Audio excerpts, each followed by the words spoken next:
Hello guys, welcome back to 1 Minute IT Shot. In this video, I'll show you how to import your data from another browser into the Comet web browser. So, without further ado, let's get started. First, make sure you're signed in to your Comet account. Next, click on the menu icon in the top right corner and select Settings.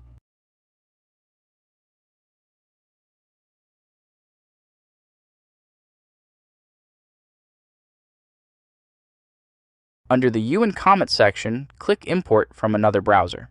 Now choose the browser you want to import data from, such as Google Chrome, Firefox, or any other supported browser. If the selected browser has multiple profiles, choose the profile you want to import. Then select the Comet profile you want to import the data into.